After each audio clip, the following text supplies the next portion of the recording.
Hi coders, ఇది పైథాన్లో ఒక basic problem. How to remove duplicates in list అని.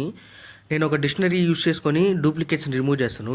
మనకి డిక్షనరీ అనేది కీ అండ్ వాల్యూ పేరులో డేటా అనేది స్టోర్ చేస్తుంది. ఇక్కడ చూపించున్నాను కీ అండ్ వాల్యూ పేరులో. అండ్ లిస్ట్ ఒకటి తీసుకున్నాను ప్రాబ్లంలో. లిస్ట్ ఈక్వల్స్ టు 5, 6, 3, 5 అని ఒక ర్యాండమ్ వాల్యూస్ తీసుకొని అండ్ డూప్లికేట్స్ కూడా యాడ్ చేశాను దాంట్లో. అండ్ ఎంటీ డిక్షనరీ ఒకటి క్రియేట్ చేసుకున్నాను. ఫర్ లూప్ ఒకటి రన్ చేశాను. For I in range of 0, length of L అని. మనకి ఈ లిస్ట్ ఎంత లెంత్ ఉంటుందో అన్ని టైమ్స్ లూప్ అనేది రన్ అవుతుంది అనమాట. ఇఫ్ కండిషన్ ఒకటి తీసుకున్నాను. If L of I not in H dot keys అంటే హెచ్ డాట్ కీస్లో ఇచ్చిన లిస్ట్లో ఉన్న వాల్యూ లేకపోతే దాన్ని కింద ఇంకో కండిషన్ ఇచ్చున్నాను. S of L of I equals to L of I. Suppose ఇప్పుడు మనం ఎల్ ఆఫ్ ఐ ఒక కీ అనుకుంటే ఆ కీ రిప్రజెంట్ చేసే వాల్యూ వచ్చి first 5 and equals to L of I.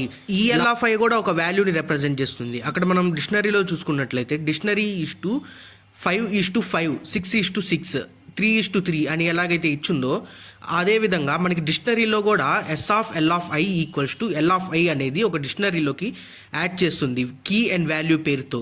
మనం అక్కడ ప్రింట్ చేసాము. పైన వచ్చేసి రిమూవ్ చేసిన డూప్లికేట్స్, కింద వచ్చి డైరెక్ట్ డిక్షనరీనే ప్రింట్ చేశాను. సో ఈ విధంగా అయితే డూప్లికేట్స్ని అయితే రిమూవ్ చేస్తాం. Okay, thanks for watching.